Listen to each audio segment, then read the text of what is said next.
Halo guys, kembali lagi di channel Yanda. Di video kali ini saya akan mendongeng sebuah film main hakim sendiri berjudul The Equalizer yang dirilis pada tahun 2014. Film ini disutradari oleh Anthony Fuqua dan dibintangi oleh Denzel Washington sebagai peran utamanya. Jadi film ini mengisahkan seorang pria tua biasa yang akhirnya menunjukkan identitasnya setelah membunuh geng mafia Rusia. Siapakah pria tua tersebut? Yuk mari kita cari tahu dengan menyimak alur ceritanya.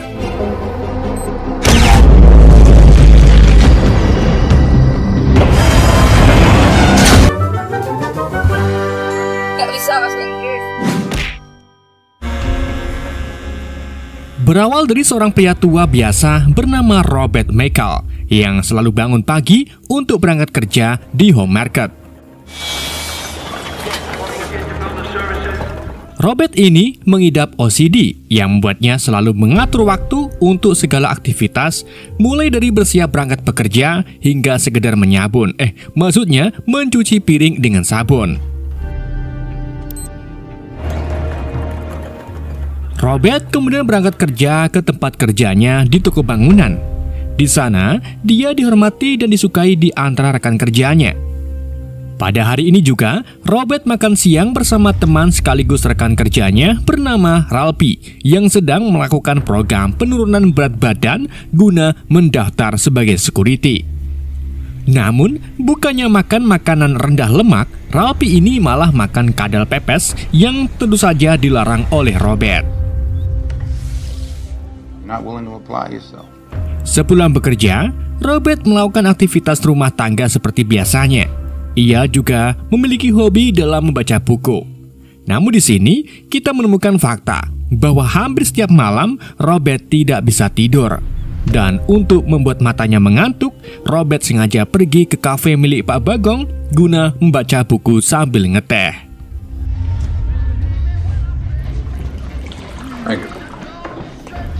Ketika Robert sedang asik-asiknya membaca buku, ia disapa oleh seorang pelacur muda bernama Terry dan menanyakan tentang buku yang Robert baca, di mana buku tersebut menceritakan bagaimana seorang nelayan yang pulang tidak bawa ikan.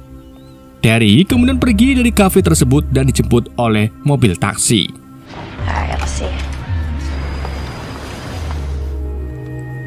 Di keesokan harinya saat bekerja, Robert ditanyai oleh pekerja muda yang bertanya apa profesi Robert sebelum bekerja di toko bangunan ini.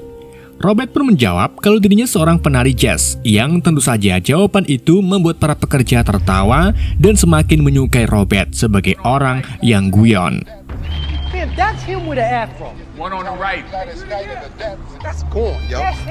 Di malam harinya lagi, seperti biasa, Robert tidak bisa tidur dan pergi ke kafe Pak Bagong.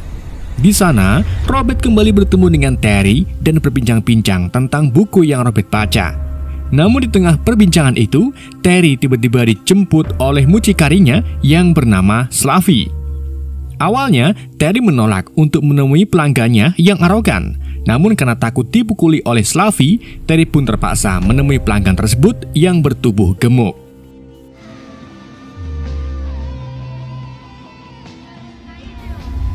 Di pagi harinya, Robert melatih Ralphie dengan menyuruhnya menggeret ban besar. Menurut Robert, latihan ini sangat berguna jika suatu saat nanti ada keadaan darurat dan Ralphie bisa menyeret pekerja ke lokasi yang aman dengan mudah. Di malam berikutnya lagi, Robert bertemu Terry kembali dan memberinya donat. Tetapi kali ini, Robert menemukan kalau wajah Terry memar. Karena kebaikan Robert, Terry pun memutuskan untuk duduk bersamanya di mejanya. Setelah itu, ia terus terang kalau nama aslinya adalah Alina yang memiliki hobi bernyanyi. Alina lalu memberikan Robert CD yang isinya rekaman Alina saat bernyanyi.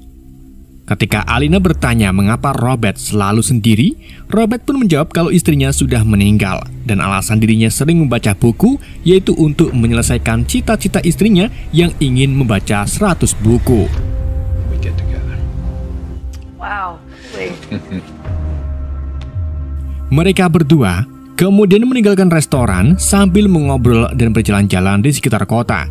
Di mana di sini, Alina mengatakan kalau cita-citanya ingin menjadi seorang penyanyi dan orang bebas. Saat Alina hendak pulang, tiba-tiba sebuah mobil berhenti di depan mereka. Ternyata, mobil itu berisi Slavi dan sopirnya yang bernama Tevi. Slavi tanpa basa-basi menampar Alina dan memberitahu Robert kalau wanita ini berbahaya karena melukai pelanggan sebelumnya. Hal ini Alina lakukan karena pelanggan tersebut berbuat tidak wajar, yaitu menyuruh Alina memakan coro. Slavi pun kemudian memasukkan Alina ke dalam mobil dan memberi Robert kartu bisnis, siapa tahu Robert ingin jajan di suatu saat nanti. Setelah kejadian itu, Robert tidak pernah lagi melihat Alina di kafe Pak Bagong. Sampai akhirnya Pak Bagong memberitahu Robert bahwa Alina sedang dirawat di ICU setelah dipukuli secara habis-habisan. Tanpa pikir panjang, Robert pun pergi ke rumah sakit dan menemukan kalau wajah Alina penuh dengan luka sambil didampingi temannya.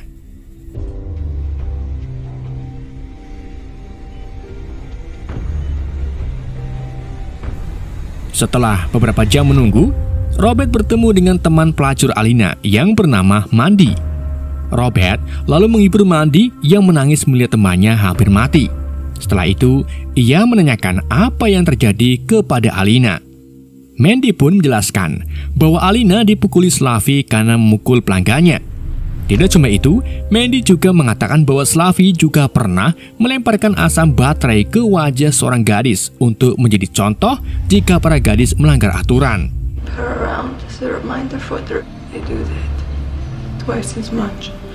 Setelah mendapatkan informasi dari Mandy, Robert entah bagaimana menjadi gelisah dan terlihat ingin sekali membalas apa yang telah Slavi perbuat kepada Alina.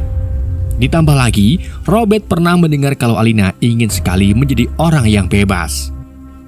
Karena merasa kasihan, Robert pun memutuskan untuk menemui Slavi di kafe miliknya.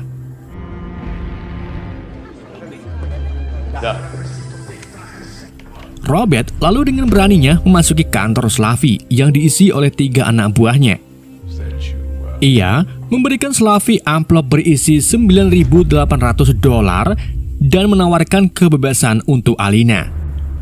Tentu saja, tindakan Robert ini menjadi bahan tawa para preman dan mendapatkan ejekan berupa kakek tua yang anunya sudah tidak bisa dengar. Slavi lalu menjelaskan bahwa Alina masih gadis dan bisa menghasilkan uang lebih dari $10.000 dalam 1 bulan. Maka dari itu, Robert hanya bisa memiliki kebebasan Alina selama 1 bulan. Slavi lalu menawarkan Robert untuk pulang dan melakukan nyabun sebanyak 9.800 kali. Robert pun kemudian mengambil uang tersebut dan mulai berjalan menjauhi Slavi. Namun saat hendak keluar ruangan, Robert entah bagaimana malah menutup dan mengunci pintunya. Setelah itu, ia mengamati semua senjata yang dipegang oleh Slavi beserta anak buahnya. Dan dari sinilah Robert mulai mengatur waktu di arlojinya dan membantai Slavi serta anak buahnya dengan sangat brutal.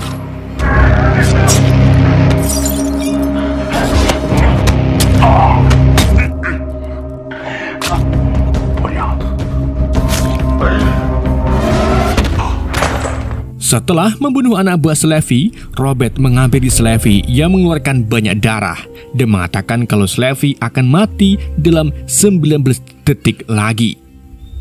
Melihat keterampilan Robert dalam membunuh sangat lincah, Slavi pun bertanya, "Siapa kamu sebenarnya?" Tentu saja Robert tak mau menjawabnya dan pergi begitu saja.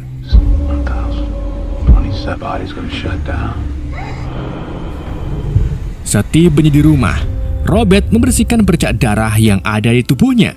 Setelah itu, Robert entah bagaimana bisa tidur nyenyak, seolah-olah membunuh adalah tindakan yang bisa membuat Robert tenang.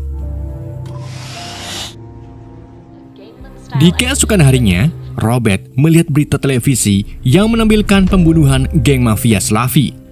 Dalam berita itu, para penyidik menyebutkan kalau pelakunya adalah geng saingan mereka.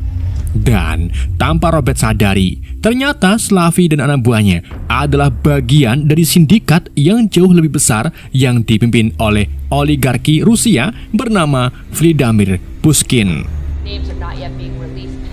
Pushkin lalu mengirim seorang penegak hukumnya atau pembunuhnya yang bernama Teddy untuk menyelidiki apa yang terjadi kepada Slavi. Teddy kemudian tiba di Boston dan mulai menyelidiki pembunuhan Slavi. Selain itu, Teddy juga dibantu oleh polisi korup yang dibayar oleh Pushkin. Salah satunya adalah detektif bernama Frank. Dan sejauh ini, mereka menduga kalau pelakunya adalah geng mafia lain. Ready for business? Saat di tempat kerja, Robert menemukan kalau Ralphie tidak berangkat. Padahal hari ini adalah hari tes satpam. Karena khawatir, Robert pun menemui Ralphie di restoran milik ibunya, di mana di sana Ralphie ternyata sedang membantu ibunya beres-beres setelah terjadi kebakaran kompor yang diduga karena kecelakaan. Ralphie kemudian minta maaf kepada Robert karena ia tidak bisa mengikuti tes dan sudah bingung karena keluarganya kekurangan uang. Okay. Sementara itu, di sisi lain, Teddy dibawa oleh Frank ke tempat kerja seorang gangster Irlandia bernama John Loney. Kedatangan Teddy ke sini tentu saja untuk mencari pelaku pembunuhan Slavi. Tapi John mengungkapkan kalau gengnya sama sekali tidak mengusik geng Rusia. Dan sebaliknya, ia malah mengungkapkan kalau geng Rusia lah yang sering membuat onar. Mendengar ocehan dari John yang tak ada putusnya, Teddy pun menjadi marah dan memukulnya dengan asbak. Sedangkan Frank membunuh dua preman John.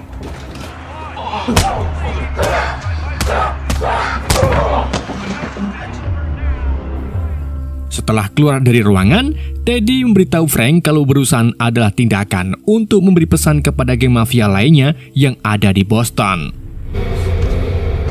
Di malam harinya, Teddy membawa Mandy teman Alina dan mulai menanyai apakah ada orang yang berurusan dengan Alina, karena mungkin Alina ada kaitannya dengan pembunuhan Slavi.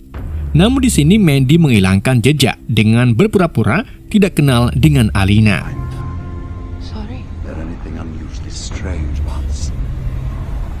Sementara itu, restoran Ibu Ralphie didatangi dua polisi korup bernama Reimer dan Pederson.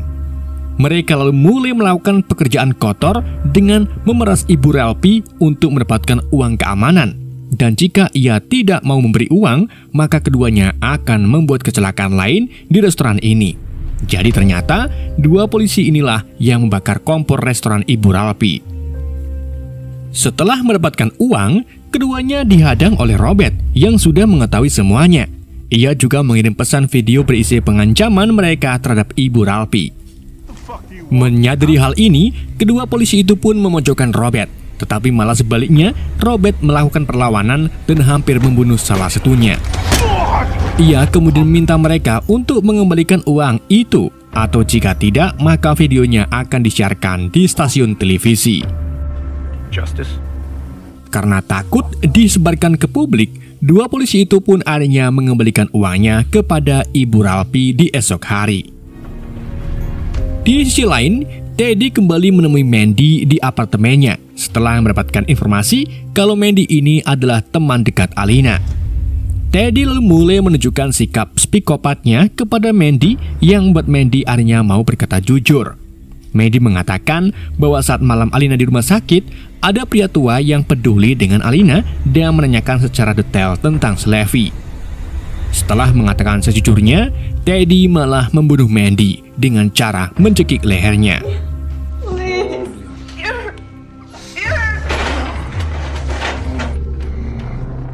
Setelah itu, ia membagikan foto Robert yang tertangkap di CCTV kepada para polisi korup dan meminta mereka untuk menyelidiki Robert karena pastinya dia bukan orang sembarangan. Sementara itu, saat para karyawan toko bangunan sedang mengadakan sepak bola, kita diperlihatkan bahwa Ralphie sudah menjadi seorang satpam, dan tentu saja itu berkat bantuan Robert. Selain itu, Robert juga mulai menerapkan keadilan main hakim sendiri di mana di siang hari ada seorang perampok yang diam-diam meminta uang kepada pelayan toko bernama Jenny. Robert yang kebetulan berada di tempat mencoba untuk melawannya, tetapi di saat itu juga ada dua anak kecil yang datang, yang akhirnya membuat Robert membiarkan perampok itu mengambil uangnya. Namun si perampok belum puas dan meminta cincin kawin dari Jenny. Robert pun menyerahkan cincin tersebut dan setelah itu ia mengikuti si perampok untuk menghafal ciri-ciri mobilnya. Di hari berikutnya, si pelayan entah bagaimana menemukan cincinnya di laci. Ternyata yang mengembalikan cincin itu adalah Robert yang berhasil menghajar si perampok tadi malam dengan sebuah palu. Singkat cerita, saat Robert sedang berada di rumah, ia didatangi oleh Teddy yang berpura-pura menjadi seorang detektif. Teddy menanyakan tentang Slavy dan Alina serta menunjukkan foto kematian Mandy yang direkayasa jatuh dari lantai atas. Di sini, Robert benar-benar bersikap profesional, seolah-olah ia tak kenal dengan Alina. Dan sebaliknya, Robert malah menanyakan surat penyelidikan polisi dari Teddy, yang tentu saja membuat Teddy memilih untuk pergi. Menyadari dirinya sedang diincar oleh mafia Rusia, Robert pun membuat rekayasa menjadi seorang turis. Ia sengaja membeli obat mabok terbang dan memesan tiket pesawat. Sementara itu, Teddy terus menggali identitas Robert. Namun ia tak menemukan yang spesial dari Robert dan hanya menemukan kalau Robert sudah 40 tahun bekerja di toko bangunan. Di malam harinya, saat Robert sedang ngeteh di kafe Pak Bagong, ia melihat pengunjung berpakaian petugas proyek. Namun Robert langsung mengetahui kalau pengunjung itu mafia karena memiliki tato di tangannya. Dan benar saja, di luar kafe sudah ada Teddy, Frank, dan polisi korup lainnya yang sedang mengawasi Robert. Mengetahui dirinya bakal dikepung, Robert pun mengajar pengunjung tersebut dan pergi dari kafe sambil memotret Teddy.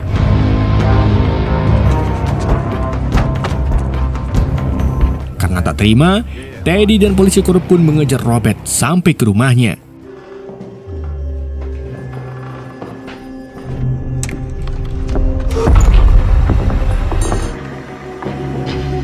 Di mana?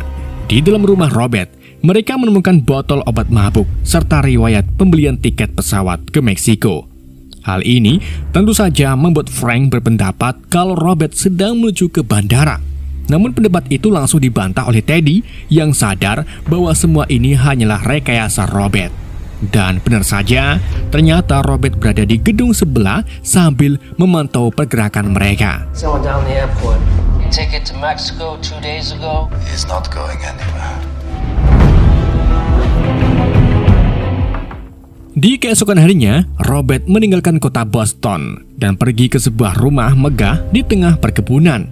Ternyata, Robert ini sedang menemui teman lamanya bernama Susan dan suaminya bernama Plumer.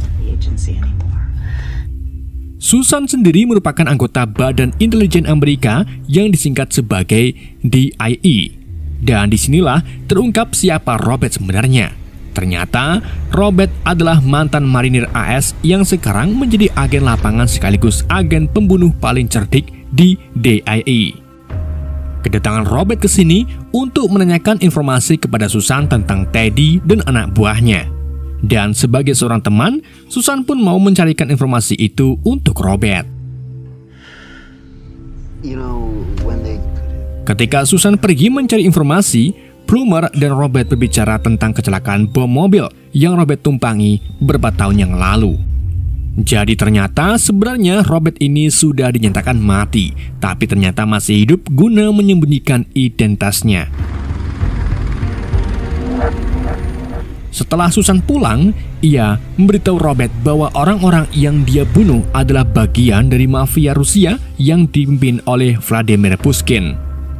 Sedangkan Teddy itu sendiri merupakan mantan agen Spetsnaz yang memiliki nama asli Nikolai. Dan sekarang Nikolai bekerja untuk Pushkin guna menangani kasus-kasus yang sulit seperti yang dimulai oleh Robert.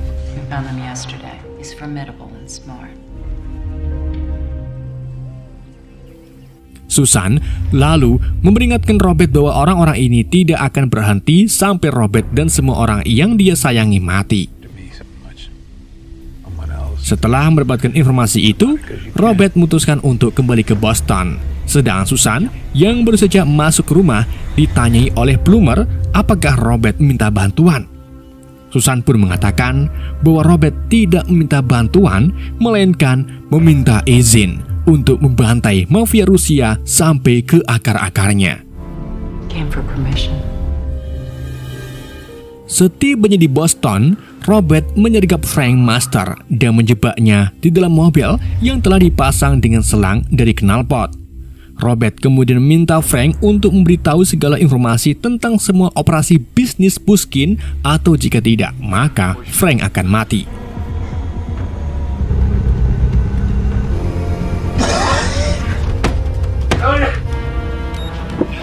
Frank pun akhirnya menyerah dan membawa Robert ke gudang tempat mafia Rusia menyimpan semua uang bisnis milik Pushkin.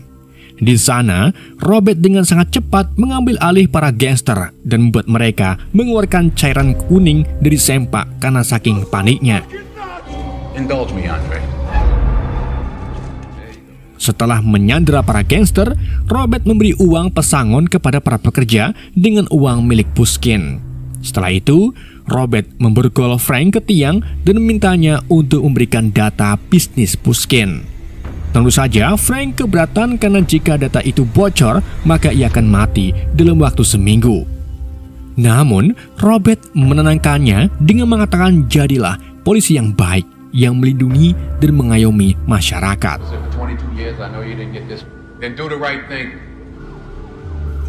Robert akhirnya menemukan data bisnis Pushkin dalam wujud flash disk. Setelah Robert pergi, polisi datang untuk menangkap Frank. Mereka juga menemukan para gangster di gudang yang penuh dengan uang. Di tempat lain, Teddy menyewa dan bertemu dengan pembunuh bayaran berkacamata yang ahli dalam memburu orang seperti Robert. Pria berkacamata itu lalu pamit ke WC. Namun, setelah ditunggu-tunggu, yang kembali bukan pria berkacamata, melainkan Robert yang ternyata sudah membunuh pria itu lebih dulu. Robert kemudian menawarkan Teddy atau Nikolai untuk minta Pushkin mencabut semua bisnisnya di sini. Jika tidak, maka Robert akan membunuh Teddy dan Pushkin. And when the boy stole from him, showed compassion. Intruders broke into the man's house.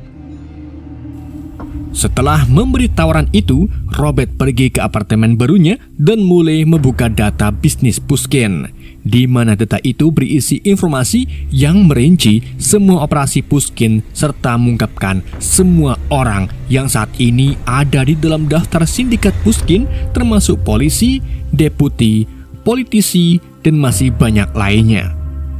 Robert kemudian mengirimkan informasi tersebut secara anonim ke anggota FBI yang menangani gudang penyimpanan uang guna dijadikan sebagai bukti kuat.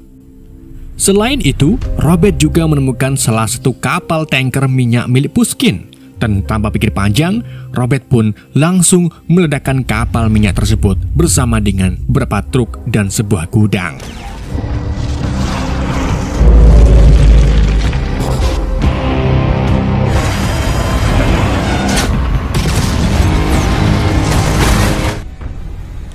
Sementara itu, Teddy tak sengaja menemukan foto Robert yang sedang bersama Ralphie, dan dari sinilah Teddy akan menggunakan Ralphie sebagai sandera.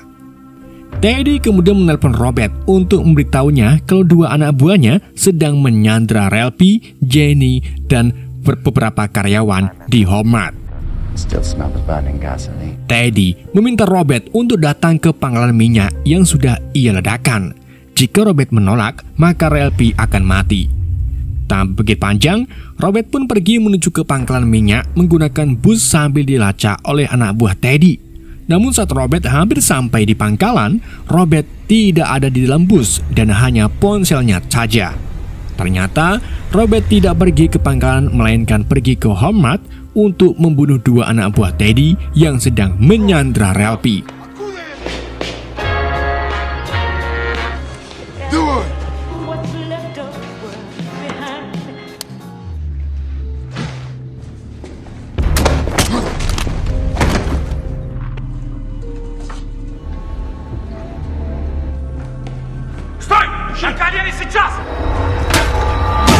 Setelah membunuh anak buah Teddy, Robert meminta Ralphie untuk membawa rekan-rekannya pergi melalui pintu belakang. Namun gak lama kemudian, Teddy beserta anak buahnya datang ke Homeward. Dan dari sinilah Robert mulai menunjukkan keterampilannya dalam membunuh. Ia mengeliminasi satu persatu anak buah Teddy dengan peralatan seadanya.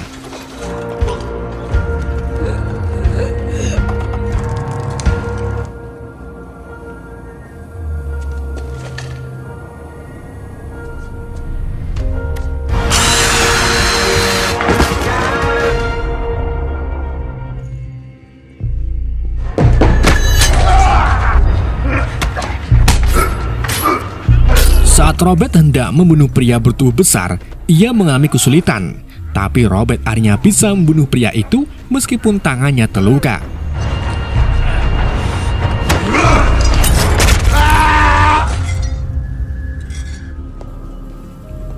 Di saat itu juga, Ralphie muncul guna membantu Robert. Namun sayangnya, kaki Ralphie tertembak oleh Teddy. Ketika keduanya terkepung, Robert meminta Ralphie untuk menyalakan semua lampunya guna memancing perhatian Teddy. Tak berpikir panjang, Ralphie pun berlari ke ruang sakral sambil diikuti oleh Teddy. Sedangkan Robert membunuh anak buah Teddy terakhir dengan ledakan gas.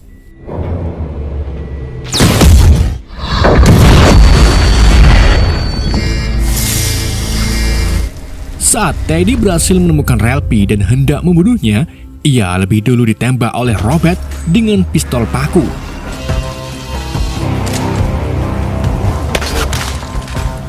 Robert lalu terus menembaki Teddy sampai Teddy benar-benar tewas.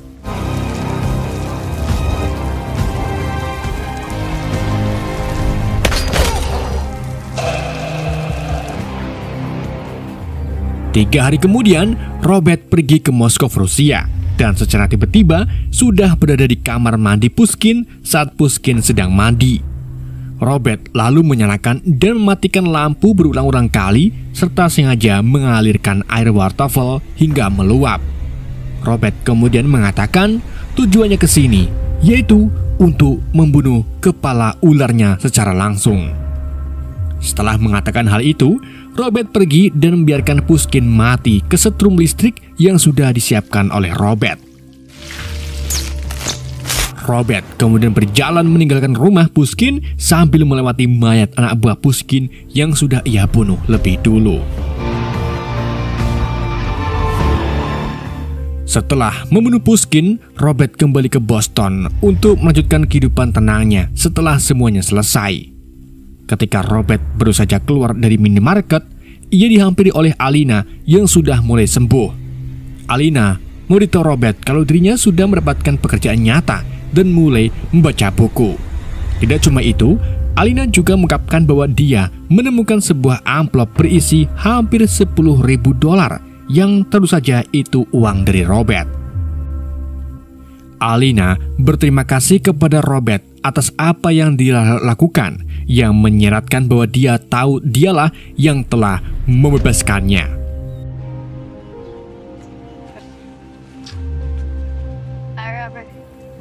Robert kemudian melanjutkan kehidupan tenangnya dan membuka jasa joki push rank. Ia lalu mendapatkan pelanggan yang memintanya untuk ngejokiin Epic ke Mythical Glory. Film pun bersambung. Oke guys, itulah alur cerita film The Equalizer. Semoga kalian terhibur dengan alur cerita yang saya bawakan. Mohon maaf jika ada kesalahan dalam penyampaiannya ataupun penyebutan nama. Pesan yang tidak bisa kita ambil dari film ini, jangan pernah meremehkan bercak yang masih ada di toilet. Sekian dari YND, sampai jumpa di video berikutnya.